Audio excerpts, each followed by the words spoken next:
the opportunity to speak with the president-elect himself. On Friday, we were given the opportunity to do just that. Joe and I went to Mar-a-Lago to meet personally with President-elect Trump. It was the first time we have seen him in 7 years. Now, we talked about a lot of issues, including abortion, mass deportation, threats of political retribution against political opponents, and media outlets. We talked about that a good bit.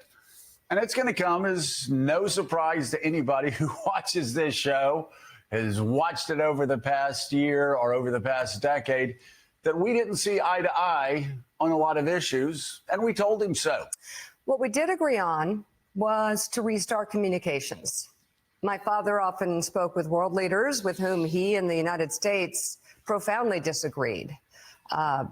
That's a task shared by reporters and commentators alike.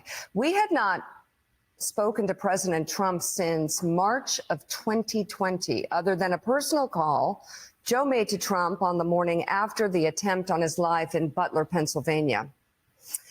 In this meeting, President Trump was cheerful, he was upbeat, he seemed interested in finding common ground with Democrats on some of the most divisive issues.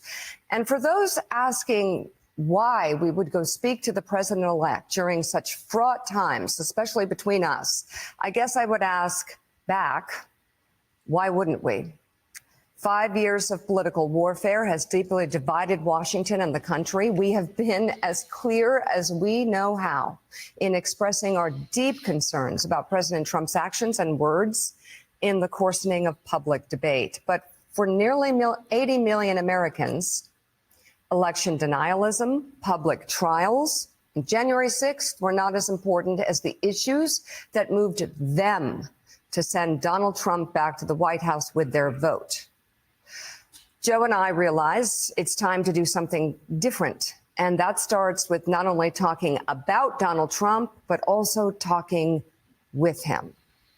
As somebody close to Donald Trump told me this past weekend, this is a president who's not seeking re-election. So maybe, just maybe, now could be the time for both parties to get to work.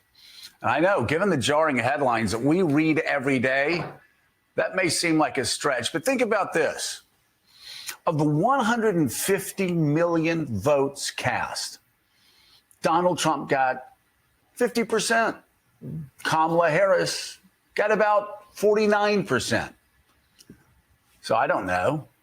Seems to make sense for leaders of both parties to seek common ground, if it's possible at all. And I will tell you, a lot of Democratic leaders we've talked to this past week, since the election, have told Mika and me it's time for a new approach. And when I say top Democrats, I mean top Democrats. They said, we're open, and this was before we talked to Donald Trump. They said, listen, we're open to working with the incoming president if the incoming president is open to working with us. Yeah, the question is, though, how do we get there? Hyperbole and personal attacks will not work. My hair on fire doesn't work. We've all seen that. What also does not work is threatening political opponents with arrest, harassment, and even jail. That is a failed path. Recent history has proven that impeachments and trials turn those on trial into political martyrs and only make them more popular with the American people. Just ask Bill Clinton and Donald Trump. We know this will be a consequential presidency. The question is whether it will be constructive.